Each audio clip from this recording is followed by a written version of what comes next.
ನಿಮಗೆ 1 ಮಾರ್ಕ್ ಕ್ವಶನ್ಸ್ಗಳನ್ನು ಕೊಟ್ಟಿದ್ದೆ. ಸೊ ಚೆನ್ನಾಗಿ ಇವುಗಳನ್ನು ಪ್ರಿಪೇರ್ ಮಾಡ್ಕೊಂಡೋಗಿ. ಇಲ್ಲಿಂದ ಪ್ರಶ್ನೆಗಳು ನಿಮಗೆ ಖಂಡಿತವಾಗಿ ಬರ್ತದೆ.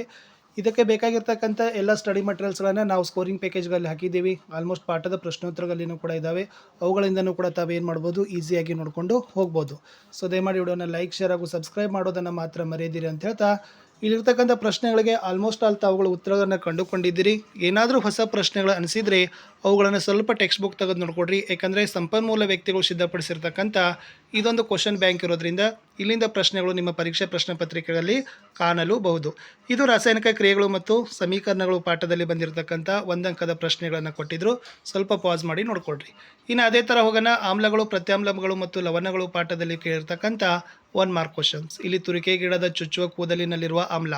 ಆಮೇಲೆ ಹಲ್ಲುಗಳಲ್ಲಿ ಸ್ವಚ್ಛಗೊಳಿಸುವ ಮೊದಲು ಸಾಮಾನ್ಯವಾಗಿ ಪ್ರತ್ಯಾಮ್ಲ ಟೂತ್ಪೇಸ್ಟ್ಗಳನ್ನು ಏಕೆ ಬಳಸ್ತಾರೆ? ಜೇನುನೊಣ ಕಚ್ಚಿದ ಭಾಗಕ್ಕೆ ಅಡುಗೆ ಸೋಡಾ ಲೇಪಿಸ್ತಾರೆ ಏಕೆ? ಆಮ್ಲಗಳು ನೀರಿನ ಅನುಪಸ್ಥಿತಿಯಲ್ಲಿ ಏಕೆ ಆಮ್ಲೀಯ ಸ್ವಭಾವ ತೋರ್ಪಡಿಸೋದಿಲ್ಲ? ನೈಸರ್ಗಿಕ ಸೂಚಕಗಳು, ಗ್ರಹಣ ಸೂಚಕಗಳು, ಸಂಶ್ಲೇಷಿತ ಸೂಚಕಗಳು, ಇವು ಪ್ರಶ್ನೆಗಳನ್ನು ಖಂಡಿತವಾಗಿ ಪರೀಕ್ಷೆಗಳಲ್ಲಿ ಬರ್ತವೆ. ಇವೆಲ್ಲ 1 ಮಾರ್ಕ್ ಕ್ವಶನ್ಸ್ ಇತ್ತು, ನೋಡ್ಕೊಡ್ರಿ. ಇನ್ನು ಅದೇ ಥರನಾಗಿ ಲೋಹಗಳು ಮತ್ತು ಅಲೋಹಗಳು ಪಾಠದಲ್ಲಿ ಬಂದಾಗ ಅಲ್ಲಿಂದನೂ ಕೂಡ 1 ಅಂಕದ ಪ್ರಶ್ನೆಗಳು ಭಾಳ ನಿಮ್ಗೆ ಏನಾಗ್ತವಪ್ಪ ಅಂದರೆ ಎಕ್ಸ್ಪೆಕ್ಟ್ ಮಾಡ್ತಕ್ಕಂಥ ಸ್ವಲ್ಪ ಕನ್ಫ್ಯೂಷನ್ಲಿ ಕ್ವಶನ್ಸ್ ಇದ್ದಾವೆ. ಅಲ್ಲಿ ಉಭಯಧರ್ಮಿ ಆಕ್ಸೈಡ್ಗಳಂತ ಕರೀತಾರೆ. ಆಮೇಲೆ ಲೋಹಗಳ ಕ್ರಿಯಾಶೀಲ ಸರಣಿಗಳ ಮೇಲೆ ಪ್ರಶ್ನೆಗಳು ಬರ್ತವೆ. ಹುರಿಯುವಿಕೆ, ಕಾಸುವಿಕೆ, ಥರ್ಮೈಟ್ ಕ್ರಿಯೆ, ಮಿಶ್ರ ಲೋಹಗಳು, ನಶಿಸುವಿಕೆ ಮತ್ತು ಗ್ಯಾಲ್ವನೀಕರಣ. ಇನ್ನು ಕಾರ್ಬನ್ ಮತ್ತು ಅದರ ಸಂಯುಕ್ತಗಳು ಪಾಠದಲ್ಲಿ ಬಂದಾಗ ಸಹವೆಲೆನ್ಸಿಯ ಬಂಧ, ಅನುರೂಪ ಶ್ರೇಣಿ, ಉತ್ಕರ್ಷಣಗಳಕಾರಿ, ಸಮಾಂಗತೆ, ಅದರಲ್ಲಿ ಐಸೋಬ್ಯೂಟೇನ್, ಬೆಂಜಿನ್, ಎಥನೋಯಿಕ್ ಆಮ್ಲ, ಇವುಗಳ ಮೇಲೆ ಡೆಫಿನೆಟಾಗಿ ಬರ್ತಕ್ಕಂಥ ಪ್ರಶ್ನೆಗಳೇ ಆಗಿದ್ದಾವೆ. ಇನ್ನು ಜೀವಶಾಸ್ತ್ರದಲ್ಲಿ ಜೀವಕ್ರಿಯೆಗಳು ಪಾಠದಲ್ಲಿ ನೋಡಿದಾಗ ಅಪಧಮನಿಗಳು ಮತ್ತು ಅಭಿಧಮನಿಗಳು, ಇಮ್ಮಡಿ ರಕ್ತ ಪರಿಚಲನೆ, ಸ್ವಪೋಷಣೆ, ಆಮೇಲೆ ಪರಪೋಷಣೆ, ಪೋಷಣೆ, ಉಸಿರಾಟದ ಮೇಲೆ ಬರ್ತಕ್ಕಂಥ ಪ್ರಶ್ನೆಗಳು, ನೆಫ್ರಾನ್ಗಳು, ವಿಲಯಗಳ ಬಗ್ಗೆ ಬರ್ತಕ್ಕಂಥ ಪ್ರಶ್ನೆಗಳಿದ್ದಾವೆ. ಇನ್ನು ನಿಯಂತ್ರಣ ಮತ್ತು ಸಹಭಾಗಿತ್ವದಲ್ಲಿ ನೋಡೋದಾದರೆ ಪ್ರತಿ ಸರಿ ನಾವು ಪರಾವರ್ತಿತ ಕ್ರಿಯೆ ಮತ್ತು ಪರಾವರ್ತಿತ ಚಾಪದ ಮೇಲೆ ಪ್ರಶ್ನೆಗಳನ್ನು ಕೇಳ್ತೀವಿ. ಹಾರ್ಮೋನುಗಳ ಮೇಲೆ ಪ್ರಶ್ನೆಗಳು ಬರ್ತವೆ. ಅದರಲ್ಲಿ ಥೈರಾಕ್ಸಿನನ್ನು ವ್ಯಕ್ತಿತ್ವದ ಹಾರ್ಮೋನ್ ಅಂತ ಏಕೆ ಕರೀತಾರೆ ನೋಡ್ಕೊಂಡೋಗಿ. ಸಸ್ಯದ ಬೆಳವಣಿಗೆಗಳನ್ನು ಕುಂಠಿತಗೊಳಿಸುವ ಹಾರ್ಮೋನುಗಳನ್ನು ಕೇಳಿದ್ದಾರೆ. ಅಡ್ರಿನಲಿನ್ ಹಾರ್ಮೋನನ್ನು ತುರ್ತು ಪರಿಸ್ಥಿತಿ ಹಾರ್ಮೋನ್ ಅಂತಲೇ ಏಕೆ ಕರೀತಾರೆ? ಇವು ರಿಪೀಟೆಡ್ ಆಗಿರ್ತಕ್ಕಂಥ ಕ್ವಶನ್. ಇನ್ನು ಜೀವಿಗಳು ಹೇಗೆ ಸಂತಾನೋತ್ಪತ್ತಿಯನ್ನು ನಡೆಸ್ತವೆ ಅಂತಂದರೆ, ಸೊ ಫಸ್ಟ್ ನಿಮಗೆ ಬರಬೇಕು ಸಂತಾನೋತ್ಪತ್ತಿ ಅಂದರೆ ಏನು, ಅದರಲ್ಲಿ ಲೈಂಗಿಕ ಸಂತಾನೋತ್ಪತ್ತಿ ಅಂದರೆ ಏನು, ಅಲೈಂಗಿಕ ಸಂತಾನೋತ್ಪತ್ತಿ ಅಂದರೆ ಏನು, ಆಮೇಲೆ ಅಲೈಂಗಿಕ ಸಂತಾನೋತ್ಪತ್ತಿಯ ವಿಧಾನಗಳಲ್ಲಿ ತುಂಡರಿಕೆ ಬರ್ತದೆ, ಪುನರುತ್ಪಾದನೆ ಬರ್ತದೆ. ಅವೆಲ್ಲವುಗಳನ್ನು ನೀವೇನು ಮಾಡಿಕೊಡ್ರಿ, ವಿದಳನ, ದ್ವಿವಿದಳನ, ಬಹುವಿದಳನಗಳು ಬಂದೇ ಬರ್ತಕ್ಕಂಥ ಪ್ರಶ್ನೆಗಳು. ಇನ್ನು ಅನುವಂಶತೆ ಮತ್ತು ಜೀವ ವಿಕಾಸದ ಮೇಲೆ ಬಂದಿರತಕ್ಕಂಥ ಪ್ರಶ್ನೆಗಳಿದ್ದಾವೆ. ಸೊ ಅದು ಕೂಡ ಏನಪ್ಪ ಅಂದ್ರೆ ಲಿಂಗ ನಿರ್ಧಾರಣೆ ಕಾನ್ಸೆಪ್ಟ್ ಆಗಿರ್ಬೋದು, ಆಮೇಲೆ ಜೀನ್ಗಳ ಬಗ್ಗೆ ಆಗಿರ್ಬೋದು. ಓಕೆನಾ? ಸೊ ಇದು ಪ್ರಶ್ನೆಗಳು ನಿಮ್ಗೆ ಏನು ಆಗ್ತಪ್ಪ ಅಂದರೆ ಅನುಪಾತಗಳ ಮೇಲೆ ಪ್ರಶ್ನೆಗಳು ಬರ್ತವೆ. ಏಕತಳೀಕರಣದಲ್ಲಿ 2ನೇ ತಲೆಮಾರಿನ ಸಸ್ಯಗಳ ಜೀನ್ ನಮೂನೆ ಅನುಪಾತ, ಆಮೇಲೆ ಏಕತಳೀಕರಣ 2ನೇ ತಲೆಮಾರಿನ ವ್ಯಕ್ತರೂಪ ನಮೂನೆಯ ಅನುಪಾತ, ದ್ವಿತಳೀಕರಣದ ನಮೂನೆಯ ಅನುಪಾತ, ಆಮೇಲೆ ಲಿಂಗ ನಿರ್ಧಾರಲ್ಲಿ ತಂದೆಯ ಆಮೇಲೆ ತಾಯಿಯ ಅಲ್ಲಿಂದ ಪ್ರಶ್ನೆಗಳು ಬರ್ತವೆ. ಇನ್ನು ನೆಕ್ಸ್ಟ್ ನಮ್ಮ ಪರಿಸರದಲ್ಲಿ ವಿಶೇಷವಾಗಿ ಇಲ್ಲಿ ಓಝೋನ್ ಪದರ ಬಗ್ಗೆ, ಆಹಾರ ಸರಪಳಿ, ಆಹಾರ ಜಾಲ, ಜೈವಿಕ ಸಂವರ್ಧನೆ. ಸೊ ಜೈವಿಕ ಸಂವರ್ಧನೆ ರಿಪೀಟೆಡ್ ಆಗಿರ್ತಕ್ಕಂಥ ಕ್ವಶನ್ಸ್, ಅದು ಸ್ವಲ್ಪ ನೋಡ್ಕೊಂಡು ಹೋಗ್ರಿ. ಇನ್ನು ವಿದ್ಯುತ್ ಶಕ್ತಿ ಪಾಠಗಳಲ್ಲಿ ನಾವು ನೋಡೋದಾದರೆ ಇಲ್ಲಿ ಮಂಡಲದಲ್ಲಿರ್ತಕ್ಕಂಥ ಚಿಹ್ನೆಗಳು ಬರ್ತವೆ. ಆಮೇಲೆ ವಿಶೇಷವಾಗಿ ಅಮಿಮೀಟರ್ ಮತ್ತು ವೋಲ್ಟೋಮೀಟರ್ಗಳನ್ನು ಏಕೆ ಬಳಸ್ತಾರೆ, ಹೇಗೆ ಜೋಡಿಸ್ತಾರೆ, ಅದು ಪ್ರಶ್ನೆಗಳು ಕೂಡ ಬರ್ತಾವೆ.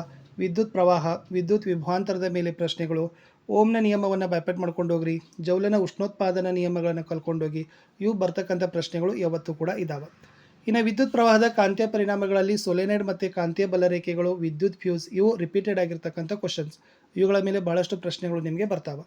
ಇನ್ನು ಬೆಳಕು ಪ್ರತಿಫಲನ ಮತ್ತು ವಕ್ರೀಭವನದಲ್ಲಿ ಇಲ್ಲಿ ಬಹಳಷ್ಟು ವ್ಯಾಖ್ಯೆಗಳನ್ನು ಕೇಳ್ತಾರೆ, ಡೆಫಿನೇಷನ್ಸ್ಗಳನ್ನು ಕೇಳ್ತಾರೆ. ಅದನ್ನು ನೋಡ್ಕೊಂಡೋಗಿ. ಅವೆಲ್ಲ ಯಾವೆಲ್ಲ ಡೆಫಿನೇಷನ್ಸ್ಗಳಿದಾವೆ ಅನ್ನೋದನ್ನು ಕೊಟ್ಟಿದ್ದೀವಿ.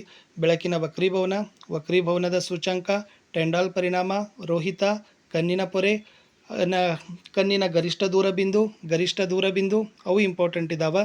ಸೊ ಇವೆಲ್ಲವುಗಳು ಕೂಡ ಇಂಪಾರ್ಟೆಂಟ್. 2 ಮಾರ್ಕ್ಸ್ ಕ್ವಶನ್ಸ್ಗೆ ಬರ್ತೀನಿ. ರಾಸಾಯನಿಕ ಕ್ರಿಯೆಗಳು ಮತ್ತು ಸಮೀಕರಣಗಳು ಪಾಠದಲ್ಲಿ ಬರೀ ಸಮೀಕರಣಗಳನ್ನು ಕಲೀಲೇಬೇಕು. ಸೊ ಇಲ್ಲಿಂದ ಸಮೀಕರಣಗಳ ಮೇಲೇ ಪ್ರಶ್ನೆ, ರಾಸಾಯನಿಕ ಸಂಯೋಗ ಆಗಿರ್ಬೋದು, ದ್ವಿಸ್ಥಾನ ಪಲ್ಲಟ ಆಗಿರ್ಬೋದು. ಓಕೆನಾ? ಪ್ರತಿಯೊಂದರ ಮೀನಿಂಗ್ಗಳನ್ನು ಮತ್ತು ಡೆಫಿನೇಷನ್ಸ್ಗಳನ್ನು, ಸಮೀಕರಣಗಳನ್ನು ನಿಮಗೆ ಬ್ಯಾಲೆನ್ಸ್ ಮಾಡಲಿಕ್ಕೆ ಹೇಳಿದ್ದಾರೆ. ಇವೆಲ್ಲ ಸಮೀಕರಣಗಳನ್ನೇ ಇದ್ದಾವೆ. ಓಕೆನಾ? ರೆಡಾಕ್ಸ್ ಕ್ರಿಯೆ, ಪ್ರಕ್ಷೇಪಣ ಕ್ರಿಯೆ, ನಶಿಸುವಿಕೆ ಮತ್ತು ಕಮ್ಮಟುವಿಕೆ, ಅದನ್ನೇ ನೀವು ಕಲ್ಕೊಂಡು ಹೋಗಲೇಬೇಕಾಗಿರ್ತಕ್ಕಂಥ ಪ್ರಶ್ನೆ. ಆಮ್ಲ ಪ್ರತ್ಯಾಮ್ಲಗಳು ಮತ್ತು ಲವಣಗಳು ಪಾಠದಲ್ಲಿನೂ ಕೂಡ ಸಮೀಕರಣಗಳು ಬರ್ತಾವೆ. ಇಲ್ಲಿ ಪ್ಲಾಸ್ಟರ್ ಆಫ್ ಪ್ಯಾರಿಸ್ ಆಗಿರ್ಬೋದು, ತಟಸ್ಥೀಕರಣ, ವಾಷಿಂಗ್ ಸೋಡಾ, ಚಲುವೆ ಪುಡಿ, ಇವುಗಳನ್ನು ಕಲ್ಕೊಂಡೋಗಿ. ಮೋಸ್ಟ್ ಇಂಪಾರ್ಟೆಂಟ್ ಆಗಿರ್ತಕ್ಕಂಥ ಪ್ರಶ್ನೆ ಇತ್ತು. ಓಕೆನಾ? ಸೊ ಇಲ್ಲಿಂದ ನಿಮಗೆ ಭಾಳಷ್ಟು ಪ್ರಶ್ನೆಗಳು ಬರ್ತಾವೆ, ಅದನ್ನು ಕೂಡ ಚೆನ್ನಾಗಿ ಕಲ್ಕೊಂಡೋಗ್ರಿ. ಇನ್ನು ಲೋಹಗಳು ಮತ್ತು ಅಲೋಹಗಳು ಪಾಠದಲ್ಲಿ ನೋಡೋದಾದರೆ ಅಯಾನಿಕ್ ಸಂಯುಕ್ತಗಳ ಗುಣಲಕ್ಷಣಗಳ ಮೇಲೆ ಪ್ರಶ್ನೆಗಳು ಬರ್ತದೆ. ಓಕೆನಾ. ಆಮೇಲೆ ರೆಡಾಕ್ಸ್ ಕ್ರಿಯೆ ಮೇಲೆ ಉಭಯಧರ್ಮಿ ಆಕ್ಸೈಡ್ಗಳು ಯಾವತ್ತೂ ಕೂಡ ಮೋಸ್ಟ್ ರಿಪೀಟೆಡ್ ಆಗಿ ಉಭಯಧರ್ಮಿ ಆಕ್ಸೈಡ್, ರೆಡಾಕ್ಸ್ ಮತ್ತು ಅಯಾನಿಕ್ ಸಂಯುಕ್ತಗಳ ಗುಣಲಕ್ಷಣಗಳು ಇವು ಲೋಹಗಳು ಮತ್ತು ಅಲೋಹಗಳು ಪಾಠದಲ್ಲಿ ಮೋಸ್ಟ್ ರಿಪೀಟೆಡ್ ಕ್ವಶನ್ಸ್. ಇನ್ನು ಕಾರ್ಬನ್ ಮತ್ತು ಅದರ ಸಂಯುಕ್ತಗಳಲ್ಲಿ ನೋಡೋದಾದರೆ ನಾವು ವಿಶೇಷವಾಗಿ ಇಲ್ಲಿ ಬರ್ತಕ್ಕಂಥದ್ದು ಕೆಟನೀಕರಣ, ಬಹುರೂಪತೆ ಮತ್ತು ಅಯಾನಿಕ್ ಸಂಯುಕ್ತಗಳ ಮೇಲೆ ಯಾವತ್ತೂ ಕೂಡ ಪ್ರಶ್ನೆಗಳನ್ನು ನಾವೇನು ಮಾಡಿದ್ದೀವಿ ನೋಡಿದ್ದೀವಿ ಪರೀಕ್ಷಾ ಪ್ರಶ್ನೆ ಪತ್ರಿಕೆಗಳಲ್ಲಿ. ಆಮೇಲೆ ಅಲ್ಲಿ ವಿಶೇಷವಾಗಿರ್ತಕ್ಕಂಥದ್ದು ಸಮಾಂಗತೆ ಅನ್ನೋ ಒಂದು ಡೆಫಿನೇಷನ್ ಬೈಪಟ್ ಮಾಡ್ಕೊಂಡು ಹೋಗ್ರಿ. ಎಸ್ಟ್ರೀಕರಣ, ಆದೇಶನ ಕ್ರಿಯೆ, ಕ್ರಿಯಾಗುಂಪು ಇವುಗಳು ಕೂಡ ನಿಮಗೆ ಬರಲೇಬೇಕು. ಇನ್ನು ಜೀವಕ್ರಿಯೆಗಳು ಪಾಠದಲ್ಲಿ ನೋಡೋದಾದರೆ ಇಲ್ಲಿನೂ ಕೂಡ ಮೋಸ್ಟ್ ಇಂಪಾರ್ಟೆಂಟ್ ಕೊಟ್ಟಿದ್ದೀವಿ. ಜೈಲಮ್ ಮತ್ತು ಪ್ಲೋಯಮ್ ಬರ್ತದೆ. ಓಕೆನಾ. ಬಾಷ್ಪ ವಿಸರ್ಜನೆ ಬರ್ತದೆ, ಅದನ್ನು ನೋಡ್ಕೊಂಡು ಹೋಗ್ರಿ. ಇನ್ನು ನಿಯಂತ್ರಣ ಮತ್ತು ಸಹಭಾಗಿತ್ವದಲ್ಲಿ ನೋಡೋದಾದರೆ ವಿಶೇಷವಾಗಿರ್ತಕ್ಕಂಥದ್ದು ನ್ಯೂರಾನ್ನ ಚಿತ್ರ, ನರಗಳ ಕಾರ್ಯವಿಧಾನ, ಹಾರ್ಮೋನುಗಳು. ಆಮೇಲೆ ಸಂತಾನೋತ್ಪತ್ತಿಯಲ್ಲಿ ನೋಡೋದಾದರೆ ಪ್ರೌಢಾವಸ್ಥೆ, ಹುಡುಗರು ಮತ್ತು ಹುಡುಗಿಯರಲ್ಲಿ ಕಂಡುಬರುವ ಬದಲಾವಣೆಗಳು, ಲೈಂಗಿಕ ಮತ್ತು ಅಲೈಂಗಿಕ ಸಂತಾನೋತ್ಪತ್ತಿಗಳೆಲ್ಲ ಪ್ರಕಾರಗಳು, ಕಾಯಜ ಸಂತಾನೋತ್ಪತ್ತಿಯ ಉಪಯೋಗಗಳು, ಆಮೇಲೆ ಗರ್ಭ ನಿರೋಧಕತೆ ನೋಡ್ಕೊಂಡು ಹೋಗ್ರಿ, ಋತುಚಕ್ರ ನೋಡ್ಕೊಂಡು ಹೋಗ್ರಿ. ಆಮೇಲೆ ಗರ್ಭ ನಿರೋಧಕ ವಿಧಾನಗಳನ್ನು ಯಾವೆಲ್ಲ ವಿಧಾನಗಳನ್ನು ಅಳವಡಿಸ್ಕೊಳ್ಬೋದು ಅದು ಕೂಡ ಇಂಪಾರ್ಟೆಂಟ್ ಇದಾವೆ. ಇನ್ನು ಅನುವಂಶತೆ ಮತ್ತು ಜೀವ ವಿಕಾಸದಲ್ಲಿ ನಿಮಗೆ ಮೋಸ್ಟ್ ಇಂಪಾರ್ಟೆಂಟ್ ಏನಪ್ಪ ಅಂದ್ರೆ ಮಗುವಿನ ಲಿಂಗ ನಿರ್ಧಾರದ ಹೇಗೆ ಲಿಂಗ ನಿರ್ಧಾರ ಗುಣ ಆಗ್ತದೆ ಅದು ಇಂಪಾರ್ಟೆಂಟ್ ಇತ್ತು. ಇನ್ನು ಬೆಳಕು ಮತ್ತು ಪ್ರತಿಫಲನ ವಕ್ರೀಭವನದಲ್ಲಿ ನಿಮಗೆ ಪದೇ ಪದೇ ಕೇಳ್ತಕ್ಕಂಥದ್ದು ಪೀನ ಮೊಸರ ಮತ್ತು ನಿಮ್ನ ಮೊಸರದ ಉಪಯೋಗಗಳು. ಅಲ್ಲಿಂದ ನಿಮಗೆ ಪ್ರಶ್ನೆಗಳು ಬರ್ತಾವೆ, ಅದನ್ನು ನೋಡ್ಕೊಡ್ರಿ. ಆಮೇಲೆ ಮಾನವನ ಕಣ್ಣು ಮತ್ತು ವರ್ಣಮಯ ಜಗತ್ತಿನಲ್ಲಿ ನೋಡೋದಾದರೆ ಇಲ್ಲಿ ದೃಷ್ಟಿ ದೋಷಗಳು ಬರ್ತವೆ, ಸಮೀಪ ಆಗಿರ್ಬೋದು, ದೂರ ಆಗಿರ್ಬೋದು. ಓಕೆನಾ, ಅದನ್ನು ನೋಡ್ಕೊಂಡೋಗಿ. ಆಮೇಲೆ ನಕ್ಷತ್ರಗಳು ಏಕೆ ಮಿನುಗ್ತವೆ, ಕಾಮನಬಿಲ್ಲು ಹೇಗೆ ಉಂಟಾಗ್ತದೆ ಅದು ಇಂಪಾರ್ಟೆಂಟ್ ಆಗಿರ್ತಕ್ಕಂಥ ಪ್ರಶ್ನೆ. ಇನ್ನು ವಿದ್ಯುತ್ ಶಕ್ತಿ ಪಾಠದಲ್ಲಿ ನೋಡೋದಾದರೆ ಲೆಕ್ಕಗಳು ಬರ್ತವೆ. ರೋಧ, ವಾಹಕದ ರೋಧ, ಅವಲಂಬಿಸಿರುವ ಅಂಶಗಳು, ಸಮಾಂತರ ಜೋಡಣೆಯ ಅನುಕೂಲಗಳು ಯಾವತ್ತೂ ಕೂಡ ಬರ್ತಕ್ಕಂಥ ಪ್ರಶ್ನೆಗಳು, ಅದನ್ನು ಕೂಡ ತಾವುಗಳು ಕಲ್ಕೊಂಡು ಹೋಗ್ರಿ. ಇದು ಇಂಪಾರ್ಟೆಂಟ್ ಇತ್ತು. ಹೇಳಿದ್ದೀವಿ ಓಮ್ನ ನಿಯಮಗಳನ್ನು ನಿಮಗೆ ಬರಲೇಬೇಕು, ಭಯಪಟ್ಟು ಮಾಡಲೇಬೇಕು. ಇನ್ನು ವಿದ್ಯುತ್ ಪ್ರವಾಹದ ಕಾಂತೀಯ ಪರಿಣಾಮಗಳಲ್ಲಿ ಬರೋದಾದರೆ ಇಲ್ಲಿ ಋಸ್ವ ಮಂಡಲ ಒಂದು ಬರ್ತದೆ, ಓವರ್ಲೋಡ್ ಬರ್ತದೆ. ಅದನ್ನು ನೀವು ಚೆನ್ನಾಗಿ ಪ್ರಿಪೇರ್ ಮಾಡ್ಕೊಂಡು ಹೋಗ್ರಿ. ಋಸ್ವ ಮಂಡಲ ಮತ್ತು ಓವರ್ಲೋಡ್ ಕಾಂತೀಯ ಬಲರೇಖೆಗಳ ಲಕ್ಷಣಗಳು. ಇದು ಇಂಪಾರ್ಟೆಂಟ್ ಆಗಿರ್ತಕ್ಕಂಥ ಕ್ವಶನ್. ಇನ್ನು ನಮ್ಮ ಪರಿಸರದಲ್ಲಿ ಯಾವತ್ತು ಕೇಳ್ತಕ್ಕಂಥದ್ದು ಏನಪ್ಪ ಅಂತಂದರೆ ಓಝೋನ್ ಪದರದ ಬಗ್ಗೆ, ಜೈವಿಕ ಸಂವರ್ಧನೆ, ಓಝೋನ್ ಪದರು, ಆಹಾರ ಸರಪಳಿ, ಆಹಾರ ಜಾಲ, ಪೋಷಣಾಸ್ತರ, ಲಾಸ್ಟ್ ಒಂದು ಬರ್ತದೆ ಏನಪ್ಪ ಅಂದರೆ ತ್ಯಾಜ್ಯ ವಿಲೇವಾರಿ ಘಟಕಗಳು ಅಂತ ಬರ್ತದೆ. ಅದು ಕೂಡ ಇಂಪಾರ್ಟೆಂಟ್ ಆಗಿರ್ತಕ್ಕಂಥ 2 ಮಾರ್ಕ್ಸ್ ಕ್ವಶನ್. 3 ಮಾರ್ಕ್ಸ್ ಕ್ವಶನಲ್ಲಿನೂ ಕೂಡ ನಾವೇನು ಮಾಡಿದ್ದೀವಿ ರಾಸಾಯನಿಕ ಕ್ರಿಯೆ ಮತ್ತು ಸಮೀಕರಣಗಳಲ್ಲಿ ಇಲ್ಲೆಲ್ಲ ನೀವು ಮ್ಯಾಕ್ಸಿಮಮ್ ಪಾಠದ ಸಮೀಕರಣಗಳನ್ನು ಚೆನ್ನಾಗಿ ಕಲ್ಕೊಂಡೋಗಿ. ಸಮೀಕರಣಗಳ ಮೇಲೇ ನಿಮ್ಗೆ ಏನಾಗ್ತಾವಪ್ಪ ಅಂದರೆ ಈ ಪಾಠದಿಂದ ಪ್ರಶ್ನೆಗಳು ಬರ್ತಾವೆ. ಯಾವೆಲ್ಲ ಸಮೀಕರಣಗಳಿದಾವೆ ಅನ್ನೋದನ್ನು ಕೊಟ್ಟಿದ್ದೀನಿ. ಪಾಸ್ ಮಾಡಿ ನೋಡ್ಕೊಡ್ರಿ. ಓಕೆನಾ. ಇವೆಲ್ಲ ರಾಸಾಯನಿಕ ಸೂತ್ರಗಳನ್ನು ಕೂಡ ಬರೀಬೇಕಿತ್ತು. ಥರ್ಮೈಡ್ ಕ್ರಿಯೆ ಇದೆ, ಲೋಹದ ಮೇಲೆ ಹಬೆಯ ವರ್ತನೆ ತೋರಿಸುವ ಪ್ರಯೋಗದ ಚಿತ್ರ ಕೊಟ್ಟಿದ್ದಾರೆ, ಪರ್ಯಾಪ್ತ ಹೈಡ್ರೋಕಾರ್ಬನ್ಗಳ ವ್ಯತ್ಯಾಸಗಳನ್ನು ಕೊಟ್ಟಿದ್ದಾರೆ. ಓಕೆನಾ. ಸಂಕಲನ ಮತ್ತು ಆದೇಶನ ಕ್ರಿಯೆಗಳ ವ್ಯತ್ಯಾಸಗಳನ್ನು ಕೊಟ್ಟಿದ್ದಾರೆ. ಸಾಬೂನು ಬಟ್ಟೆಯನ್ನು ಹೇಗೆ ಸ್ವಚ್ಛಗೊಳಿಸ್ತದೆ, ಆಮೇಲೆ ಗಡಸು ನೀರಿನಲ್ಲಿ ಬಟ್ಟೆ ಸ್ವಚ್ಛಗೊಳಿಸಲು ಹೆಚ್ಚು ಪ್ರಮಾಣದ ಸಾಬೂನು ಏಕೆ ಬೇಕು. ಜೀವಶಾಸ್ತ್ರದಲ್ಲಿ ನೋಡೋದಾದರೆ ಶಕ್ತಿ ಹರಿವು ಮತ್ತು ರಾಸಾಯನಿಕ ಹರಿವುಗಳ ವ್ಯತ್ಯಾಸ, ಮುಮ್ಮೆದುಳು, ಮೆಡುಲ ಮತ್ತು ಅನುಮಸ್ತಿಷ್ಕದ ಕಾರ್ಯ ವೆರಿ ಇಂಪಾರ್ಟೆಂಟ್. ಗ್ಲೂಕೋಸ್ ವಿಭಜನೆ ಮೇಲೆ ಪ್ರಶ್ನೆಗಳು ಬಂದಿದೆ. ಆಮೇಲೆ F2 ಪುನೆಟ್ ಚಕ್ಕರ್ ಬೋರ್ಡ್ ಮೇಲೆ ಕ್ವಶನ್ ಕೇಳಿದ್ದಾರೆ ನೋಡಿ, ಚೆನ್ನಾಗಿ ಕಲ್ಕೊಂಡು ಹೋಗಿ ಅದನ್ನು. ಓಕೆನಾ. ಆಮೇಲೆ ಮತ್ತೆ ನಿಮಗೆ ಹೇಳಬೇಕಂದ್ರೆ ಈ ಅಮೈಲಾಸ್, ಪೆಪ್ಸಿನ್ ಮತ್ತು ಲೈಪೇಸ್ಗಳ ಬಗ್ಗೆ ಕೇಳಿದ್ದಾರೆ. ಹೆಣ್ಣು ಸಂತಾನೋತ್ಪತ್ತಿಯಲ್ಲಿ ಅಂಡನಾಳಗಳ ಪಾತ್ರ, ಆಮೇಲೆ ಜರಾಯುವಿನ ಮೇಲೆ ಪ್ರಶ್ನೆಗಳು ಬಂದಿದ್ದಾವೆ.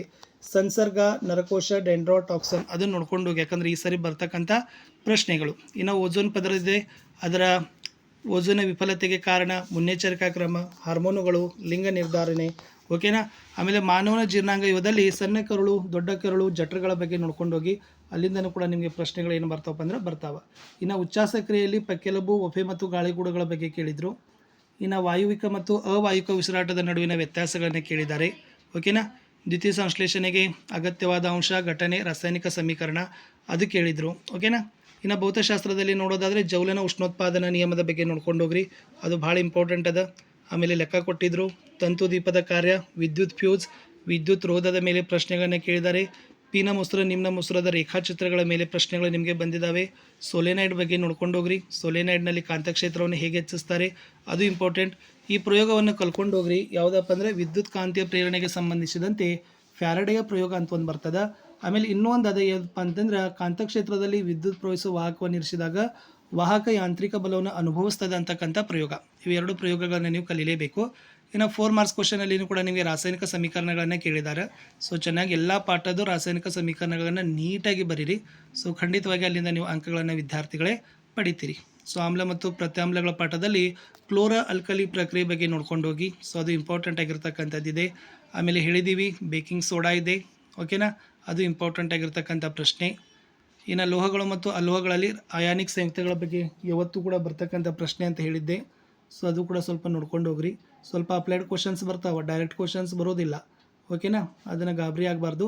ಚೆನ್ನಾಗಿ ಕನ್ಸೆಪ್ಟ್ಗಳನ್ನ ಕ್ಲಿಯರ್ ಮಾಡಿದರೆ ಗೊತ್ತಾಗ್ತದೆ. ಕಾರ್ಬನ್ ಮತ್ತು ಅದರ ಸಂಯುಕ್ತಗಳಲ್ಲಿ ರಚನಾ ಸಾಮಗ್ರಿಗಳಾಗಿರ್ಬೋದು, ಕ್ರಿಯಾ ಗುಂಪುಗಳು, ಪರ್ಯಾಪ್ತ ಮತ್ತು ಅಪರ್ಯಾಪ್ತ ಹೈಡ್ರೋಕಾರ್ಬನ್, ಕೆಟನೀಕರಣ, ಕಾರಣಗಳನ್ನು ಕೊಡಿ ನೋಡ್ಕೊಂಡು ಹೋಗಿ, ಇಂಪಾರ್ಟೆಂಟ್ ಇದೆ. ಜೀವಕ್ರಿಯೆಗಳು ಪಾಠದಲ್ಲಿ ದ್ವಿತೀಯ ಸಂಶ್ಲೇಷಣೆ, ನೆಫ್ರಾನ್, ಹೃದಯ, ಇದು ಯಾವತ್ತೂ ಬರ್ತಕ್ಕಂಥ ಪ್ರಶ್ನೆಗಳು, ಓಕೆನಾ.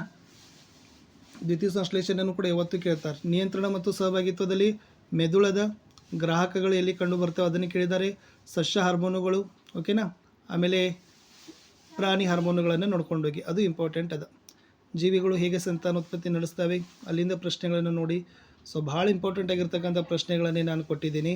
ಇಲ್ಲಿಂದ ಇಷ್ಟು ಪ್ರಶ್ನೆಗಳು ನಿಮಗೆ ಅಪ್ಲೈಡ್ ಆಗಿ ಖಂಡಿತವಾಗಿ ಬರ್ತವೆ ಅಂತ ಹೇಳ್ತಾ ವಿಡಿಯೋನ ಲೈಕ್, ಶೇರ್ ಹಾಗೂ ಸಬ್ಸ್ಕ್ರೈಬ್ ಮಾಡೋದನ್ನು ಮಾತ್ರ ಮರೆಯದಿರಿ.